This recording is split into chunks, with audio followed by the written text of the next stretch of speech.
Hollywood doesn't just create stars. It defines the limits of how bright they're allowed to shine. And every so often, someone steps into that spotlight, absorbs everything the system has to offer, and then quietly begins to outgrow it. That's when admiration can start to shift into something more complicated. For a significant stretch of time, Teyana Taylor looked like the perfect example of an industry success story. She was the kind of talent Hollywood loves to showcase.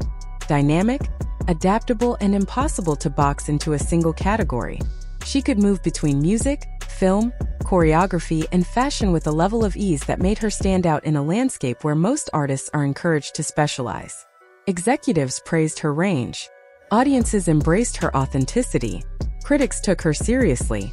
A Golden Globe nomination only reinforced what many already believed, that she had fully arrived. Her collaborations and acting roles placed her in proximity to some of the most influential figures in entertainment, including Ryan Murphy, whose projects often serve as gateways into Hollywood's upper tier.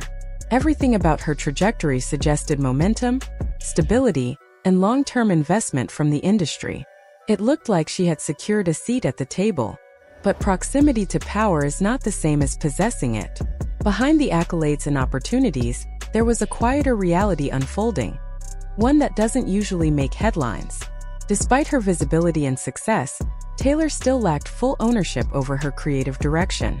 The projects she worked on, the music she released, even the pace of her career were all influenced by systems and agreements that existed long before she had the leverage to challenge them.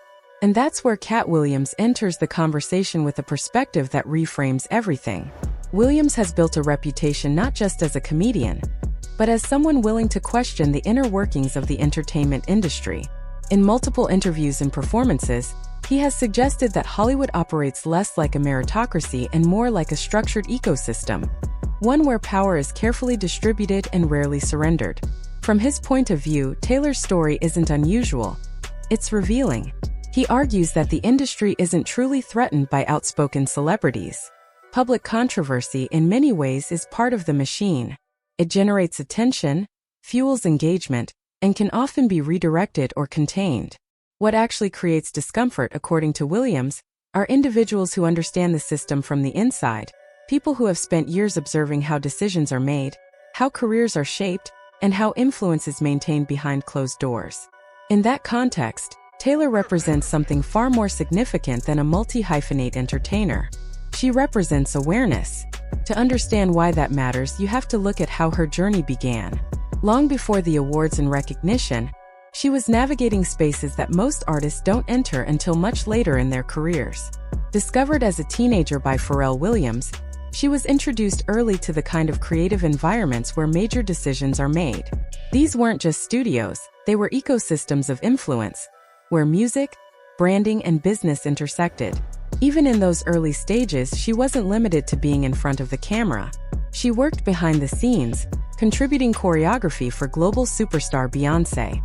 That kind of experience does more than build a resume, it provides a rare vantage point. It allows someone to see not just the final product, but the process behind it. The planning, the negotiation, the hierarchy. That perspective only deepened when she became part of Good Music under Kanye West. At the time, Good Music wasn't just a label. It was a cultural force. It blurred the lines between music, fashion, and art in ways that reshaped the industry's expectations. For many artists, entering that space would mean focusing inward, on albums, singles, and personal branding. But Taylor paid attention outward. She observed how creative ideas were developed, how collaborations were negotiated, and how artists were positioned within larger strategies. She saw how quickly momentum could build, and how quickly it could be redirected. She also witnessed something less visible to the public: how value is assigned. In entertainment, an artist's worth isn't static. It shifts based on trends, marketability, and internal priorities. Someone can be elevated one moment and quietly deprioritized the next. Those transitions aren't always announced, they happen in meetings, in decisions about budgets, in the allocation of resources. Taylor was present for those moments. And that kind of exposure changes how you see the industry. It also changes how the industry sees you. Because knowledge creates independence, and independence complicates control. That tension became more visible in 2020, when Taylor made the unexpected decision to step away from music.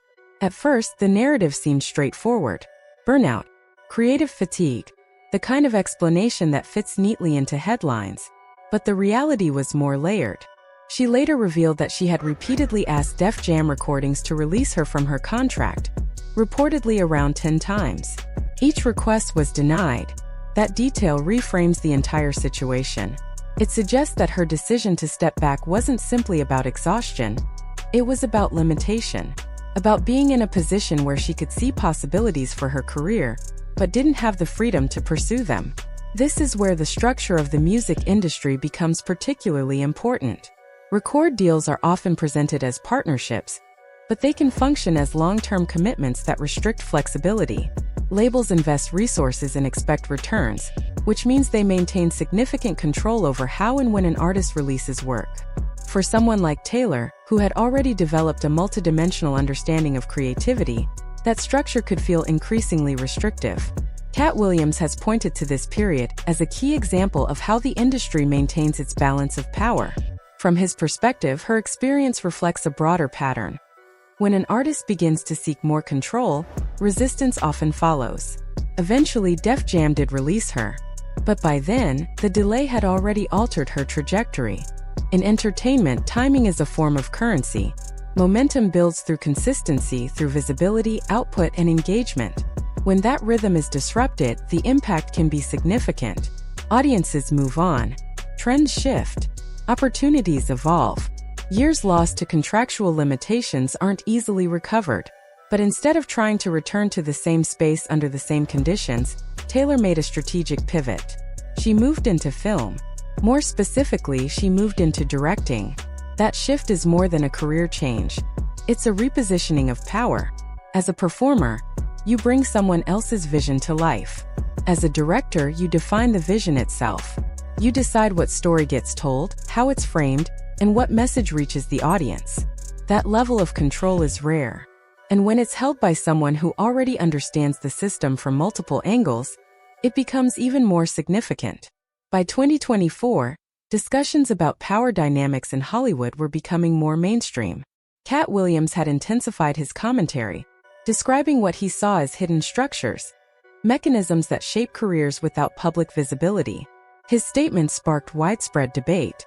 Social media platforms filled with conversations about influence, control, and the unseen forces that guide the entertainment industry. Within those conversations, Taylor's name kept resurfacing. Not because she was making accusations, but because her journey aligned with the patterns being discussed. She had been inside the system long enough to understand it, and now she was stepping into a role that allowed her to operate with greater independence. Her directing project, Get Light, became a focal point of that shift. Backed by Paramount Pictures, the film drew from her personal experiences and cultural background. It aimed to tell a story that felt authentic rather than manufactured, grounded in lived reality rather than industry expectation. Projects like that carry a different kind of weight. They're not just entertainment, they're perspective. And perspective, especially when it comes from someone with insider knowledge, can be powerful.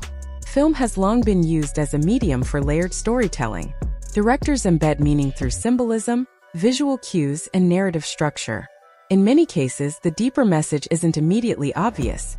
It unfolds over time, interpreted by audiences who recognize the context. This approach has been particularly significant in Black cinema, where creators have historically used storytelling as a way to challenge dominant narratives without direct confrontation. The message isn't always explicit, but it's there. For someone like Taylor, that method offers a way to express ideas shaped by years of observation. And according to Katt Williams, that's exactly what can make certain industry figures uneasy. Because once a creator reaches that level of autonomy, their work becomes harder to predict and harder to control. Recently, fans have noticed something that adds another layer to the conversation. The rollout for Get Light, which initially generated excitement, became unusually quiet. Updates slowed. Promotion seemed to stall. Now it's important to be realistic. Delays in Hollywood happen all the time. Films are postponed for a wide range of reasons, from scheduling conflicts to budget adjustments to creative revisions. But context matters. When a project tied to a rising director and backed by a major studio suddenly loses visibility, people pay attention. At nearly the same time, news broke that Taylor and Iman Shumpert had separated. The explanation given, demanding careers and scheduling pressures, was familiar, almost routine in the world of high-profile relationships. Still, the timing stood out. Online communities, already engaged in discussions about industry dynamics, began connecting these events. The slowed film rollout, the personal changes, the broader conversation sparked by Katt Williams. Individually, each development has a reasonable explanation. Together, they created a narrative that invited speculation. That's the nature of the modern media landscape. Information doesn't exist in isolation. It overlaps, intersects, and evolves through interpretation. Whether those interpretations reflect reality is another matter entirely. What can be said with certainty is that Teyana Taylor's career doesn't follow a predictable pattern. She hasn't remained confined to a single role. She hasn't relied solely on the opportunities presented to her. She has navigated the industry from multiple positions: performer, collaborator, observer, and now creator. That kind of movement changes perception. Because Hollywood is built on structure. It functions through defined roles, controlled narratives, and carefully managed progression. When someone moves beyond those boundaries, when they gain both experience and independence, they become harder to categorize. And in an industry that relies on categories, that can be unsettling. Teyana Taylor's story at its core isn't just about success or struggle. It's about evolution. About what happens when someone learns the system well enough to stop depending on it. And that raises a question Hollywood has never fully answered. What do you do with someone who understands the rules, but no longer feels bound by them?